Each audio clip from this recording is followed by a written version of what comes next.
बिस्मिल्लाहिर्रहमानिर्रहीम। अस्सलाम वालेकुम नादरीन, आप यूट्यूब चैनल देख रहे हैं। मैं इमरान खान हूँ।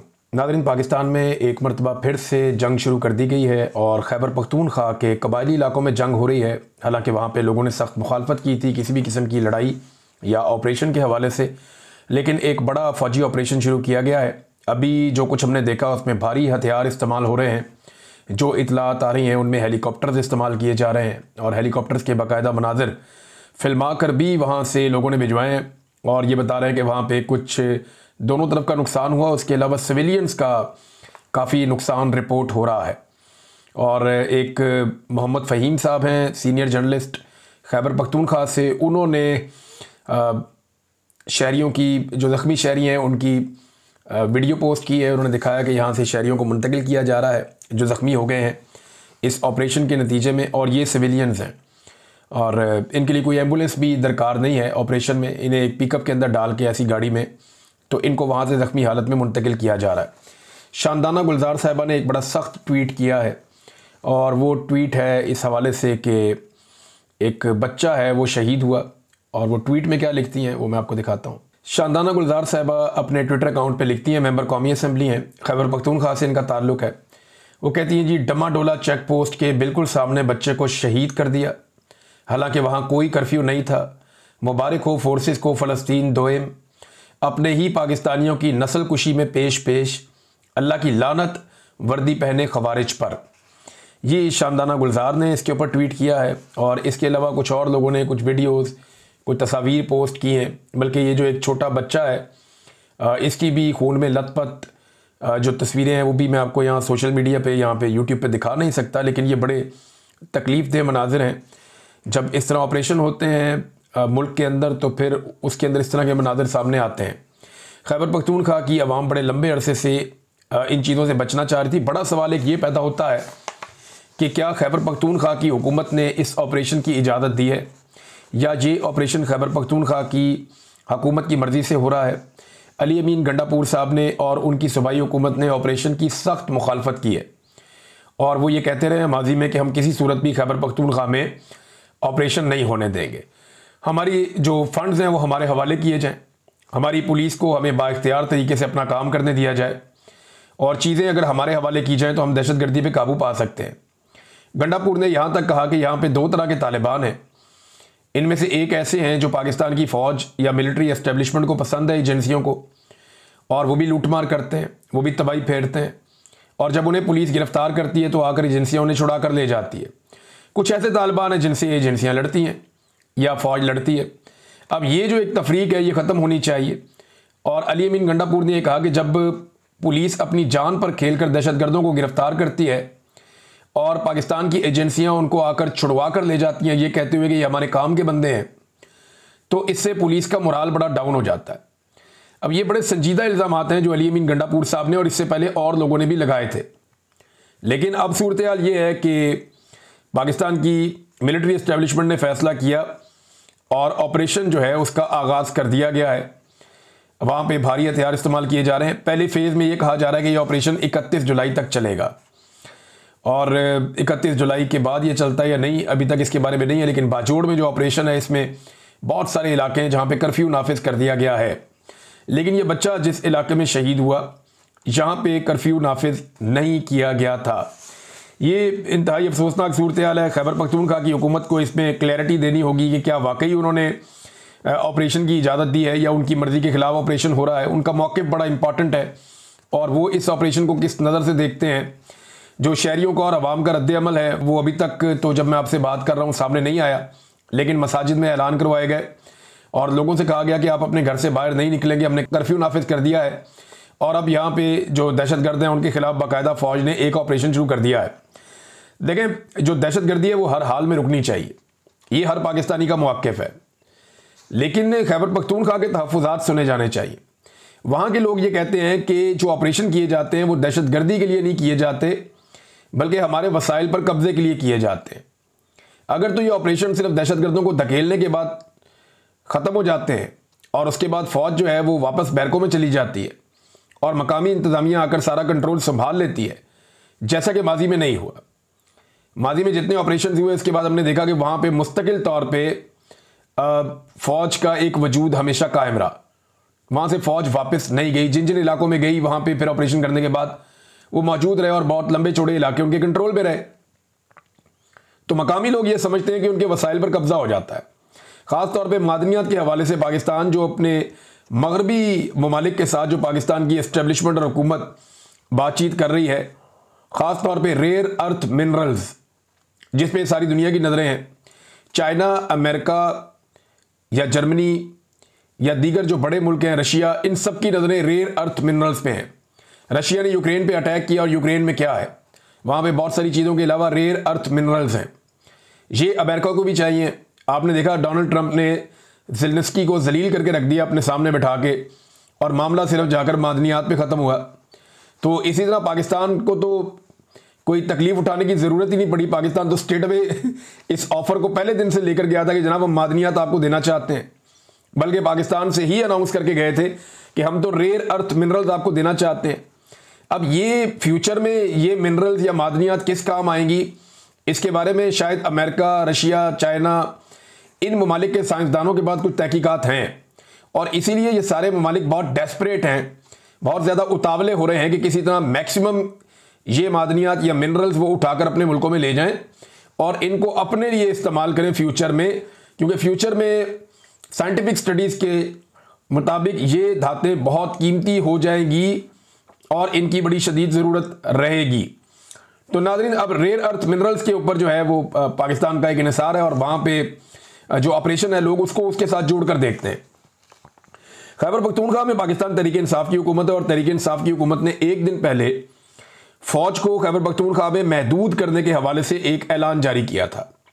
बाकायदा 2 सफ़ों का ऐलामिया था पाकिस्तान तहरीक इंसाफ खैबर पख्तूनख्वा का, और उसमें पाकिस्तान तहरीक इंसाफ ने यह कहा था कि फ़ौज को खैबर पख्तूनख्वा में महदूद किया जाए, और उन्हें जो लामहदूद इख्तियारात दिए गए हैं खैबर पख्तूनख्वा में ऑपरेशन के हवाले से या दीगर चीज़ों के हवाले से, वो लामहदूद इख्तियारात फ़ौज से वापस लिए जाएं।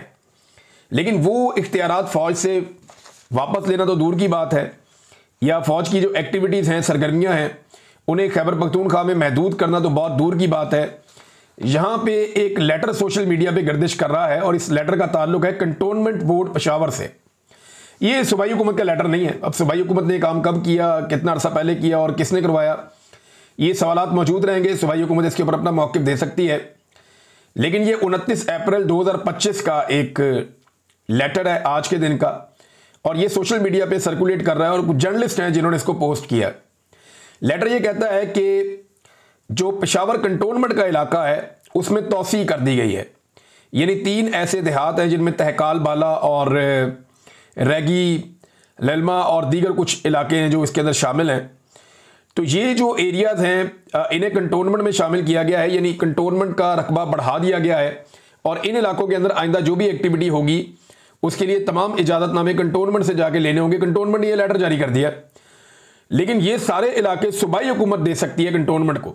यानी सादी बात यह है कि खैबर पख्तूनख्वा में पाकिस्तान तहरीक इंसाफ ये कहती है कि फ़ौज के किरदार को और फ़ौज की जो मौजूदगी है उसको महदूद करना है, या उसके इख्तियारात को महदूद करना है। दूसरी तरफ जो गंडापुर साहब की हुकूमत है वो कंटोनमेंट्स के रकबे में इजाफा कर रही है, और ये हर जगह पे हो रहा है। यानी पाकिस्तान में जितने कंटोनमेंट्स हैं, इंडिया में तो ख़त्म हो गए सारे कंटोनमेंट्स। ये ब्रिटिश दौर में ये हुआ था कि कंटोनमेंट्स के इलाके बनाए गए थे जहाँ पे मिलिट्री को या फ़ौजों को रखा जाता था। ख़ास तौर पे जो बरतानिया से फ़ौजें आती थीं वो अपने ख़ास इलाके बनाकर वहाँ पे रहते थे, और आम लोगों में घुलते मिलते नहीं थे। तो उन्होंने अपना एक पूरा पैरेलल निज़ाम खड़ा किया हुआ था। तो इसी तरह ये कंटोनमेंट्स जो है आज पाकिस्तान में मौजूद हैं। इंडिया में इन्होंने ख़त्म कर दिए थे, बाकी जगहों पे भी ऐसे नहीं है, लेकिन पाकिस्तान में लगातार कंटोनमेंट्स बढ़ते चले जा रहे हैं, बढ़ते चले जा रहे हैं, बढ़ते चले जा रहे हैं। पाकिस्तान के तमाम बड़े शहरों के अंदर कंटोनमेंट्स हैं जिनमें फ़ौज का कंट्रोल है, और इन इलाकों का कोई ऑडिट नहीं कर सकता, कोई पूछ नहीं सकता, कोई सवाल नहीं उठा सकता, और इसके अंदर जो कुछ होता है किसी दिन इस पर इंशाल्लाह हम बात करेंगे। लेकिन अभी फ़िलहाल ये है कि पेशावर में जो कंटोनमेंट का इलाका है उसको बड़ा कर दिया है खैबर पख्तूनख्वा की हुकूमत ने। हालांकि पाकिस्तान तहरीक इंसाफ फ़ौज के किरदार को खैबर पख्तूनख्वा में महदूद करने का दावा कर रही थी। अली अमीन गंडापुर साहब की हुकूमत ने अभी तक कोई FIR नहीं की। जो FIR एक होनी चाहिए थी, वादी तीरा के इंसिडेंट पे अभी तक पता तो नहीं चला कोई FIR का, ना कोई सामने आई, और ना ही ड्रोन अटैक्स के ऊपर उन्होंने कोई FIR की है। और ना ही सूबाई हुकूमत ने अभी तक ये जो ऑपरेशन शुरू किया गया है इसके बारे में कोई अपना मौक़िफ़ दिया है। जिस वक्त मैं ये वीडियो रिकॉर्ड कर रहा हूँ अली अमीन गंडापुर खामोश हैं। राणा सनाउल्लाह ने दावा किया था कि अली अमीन गंडापुर रोला शोला डालेंगे, अपनी सियासत कर लेंगे, लेकिन हमारे साथ मुकम्मल ताउन करेंगे, जब भी उनकी ज़रूरत पड़ेगी तो बेफिक्र रहे अली अमीन गंडापुर के सख्त बयानात से। तो वो बज़ाहिर अब ये दिखाई दे रहा है अभी तक हो सकता है कि गंडापुर साहब जो है वो कुछ देर में कोई स्टेटमेंट जारी करें या कोई बात करें इस ऑपरेशन को लेकर। बहरहाल इमरान खान साहब ने इसके बारे में अपनी स्टेटमेंट दे दी है और इमरान खान साहब की बहन ने वो स्टेटमेंट बाहर आकर बताई। और इमरान खान साहब की बहन का कहना है कि इमरान खान साहब को ये वादिय तीरा में जो ऑपरेशन हो रहा है या जो कुछ वादिय तीरा में इंसिडेंट हुआ इसके बारे में जब इमरान खान साहब को बताया गया तो उन्हें बहुत अफसोस है इस बात का। इमरान खान साहब ने कहा कि ऑपरेशन जो है वो बिल्कुल ऑपरेशन नहीं होना चाहिए वज़ीरिस्तान में, ऑपरेशन कोई हल नहीं है। वादिय तीरा वाक़े पर इमरान खान ने दुख का इजहार किया और कहा कि वज़ीरिस्तान में बिल्कुल ऑपरेशन नहीं होना चाहिए, ऑपरेशन कोई हल नहीं है। ये अलीमा खान साहिबा ने बताया। उसके अलावा इमरान खान साहब के हवाले से उन्होंने चंद और चीज़ें बताई हैं। एक, उन्होंने कहा जी हुकूमत ने धमकियां दी कि इमरान खान के बेटों को आते ही गिरफ्तार कर लेंगे। भाई क्यों गिरफ्तार कर लेंगे? आप दुनिया को दिखाना चाहते हैं कि हमारे यहाँ कानून किस तरह ख़त्म हो चुका है, दफन हो चुका है। दूसरा, इमरान खान साहब का एक स्टेटमेंट बड़ा पॉपुलर हुआ आज के दिन में, बताता हूँ आपको। इमरान खान साहब का एक और पैगाम बताया कि अगर आप इस तहरीक में हिस्सा नहीं लेते तो आप भी जमहूरियत को इतना ही नुकसान पहुंचा रहे हैं जितना उन लोगों ने पहुंचाया। इसलिए इमरान खान ने कहा कि सब निकलें, तहरीक शुरू हो चुकी है, आप सब लोग इसमें अपना हिस्सा डालें। फिर उन्होंने कहा कि MPAs और MNAs की नाअहली पर इमरान खान का रद्द-ए-अमल आया है, ये नाजायज़ सजाएं हैं। तारीख में लिखा जाएगा कि जमहूरियत को सबसे ज़्यादा जिस शख्स ने नुकसान पहुंचाया वो सिकंदर सुल्तान राजा है। अच्छा नाज़रीन, ये भी एक ना तारीखी किस्म की ज्यादती की है सिकंदर सुल्तान राजा साहब के इलेक्शन कमीशन ने। यानी जिन लोगों को अदालत से सजा हुई है वो अपील में चले गए हायर कोर्ट में। अब जब वो अपील में चले गए हैं तो अपील सुनी जाएगी ना। अभी आप एकदम तो नाअहल नहीं कर सकते, लेकिन इलेक्शन कमीशन ने पकड़ के फौरी तौर पर उनको नाअहल कर दिया और वहाँ पर इलेक्शन भी अनाउंस कर दिया। भाई अगर अपील लग जाती है उनकी तो वो तो अभी प्रोसेस में है, फिर तो आप उनको ना अहल कर सकते हैं, ना आप वहाँ पे दोबारा इलेक्शन करवा सकते हैं, रुक जाएगा मामला। अब तहरीक इंसाफ के लोग चले गए अपील में, अदालतें डिले में डाल रही हैं चीज़ें और अदालतों ने ज्यादतियों की इंतहा कर दी है। यानी पाकिस्तान तहरीक इंसाफ ने एक बदनीयती का इल्ज़ाम लगाया चीफ जस्टिस ऑफ पाकिस्तान पर भी अब, और ये मेरे ख्याल में बात में वजन है। उन्होंने कहा जी एक दिन के नोटिस पर सलमान सफदर बाहर मुल्क से वापस नहीं आ सकते थे। यानी उनका ये कहना है कि चीफ जस्टिस को इस बात का पता चल गया था कि सलमान सफदर पाकिस्तान में नहीं है, लिहाजा उन्होंने फौरी तौर पे एक दिन के अंदर अंदर इमरान खान साहब के जो 9 मई के मुकदमात हैं वो लगा दिए सुप्रीम कोर्ट ऑफ पाकिस्तान में।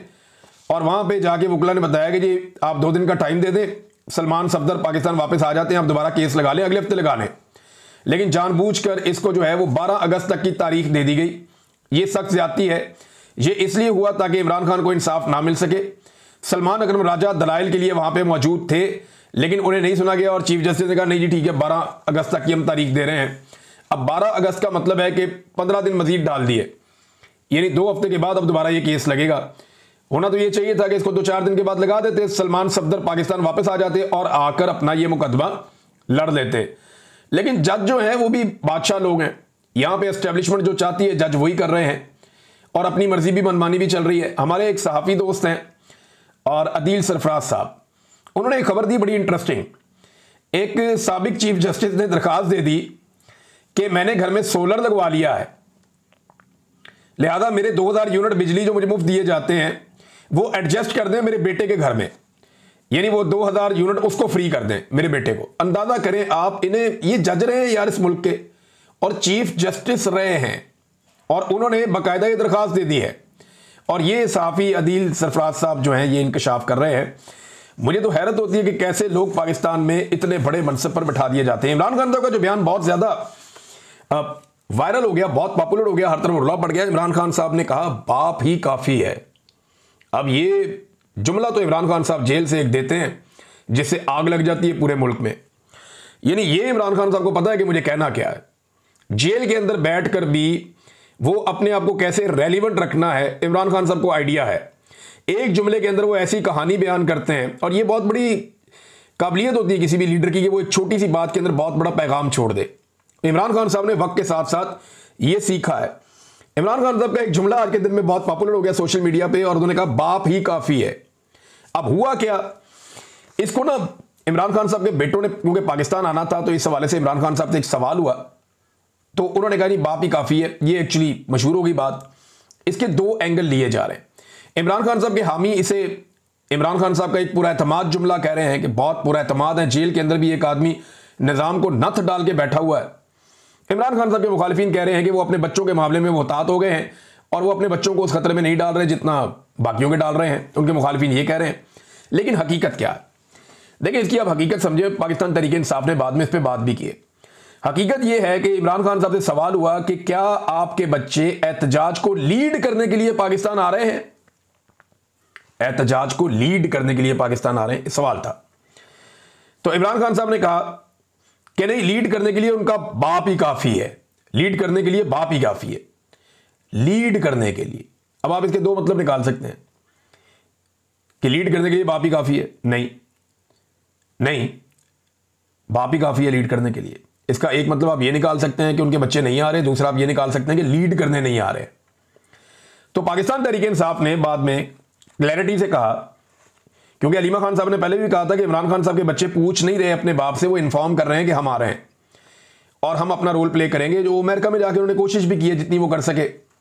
अब उसका फायदा हुआ या नहीं हुआ, लेकिन उन्होंने कोशिश की है और बेटे होने के नाते वो कोशिश करेंगे। कोई भी होगा वो कोशिश करेगा और करनी भी चाहिए। अब पाकिस्तान में आके मुलाकात करना ये उनका कानूनी हक है। तो अलीमा खान साहबा ने कहा जी बिल्कुल वो आएंगे और अपने वालिद से मुलाकात करेंगे। तहरीक को लीड कैसे कर सकते हैं इमरान खान के बेटे? देखें, वो पॉलिटिकल लोग ही नहीं है। तहरीक को तो तहरीक के लोगों ने लीड करना है। इमरान खान पाकिस्तानियों के लिए मार खा रहा है, तो पाकिस्तानियों का पहला हक है कि वो इमरान खान के लिए निकले। अच्छा, PMLN की भी अजीबोगरीब एक कहानी है।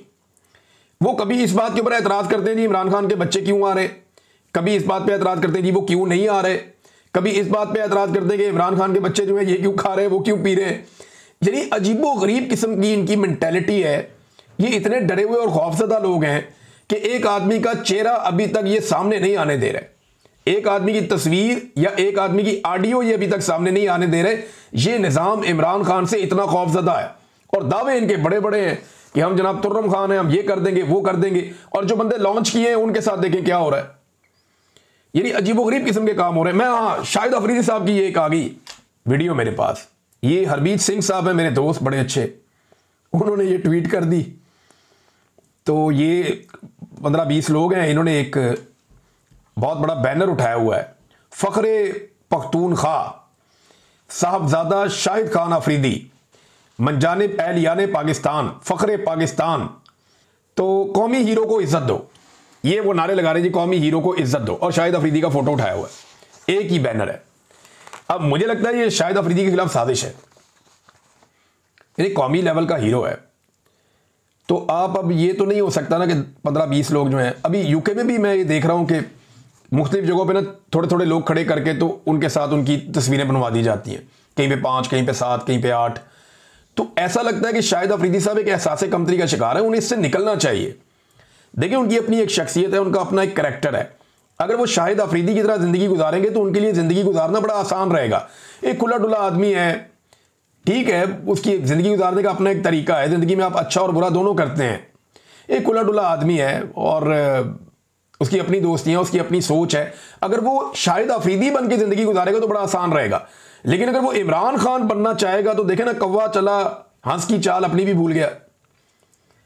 क्या कहा था वो हसन निसार साहब ने गालिबन कि 1000 शाहिद अफरीदी भी आ जाए तो इमरान खान नहीं बन सकता।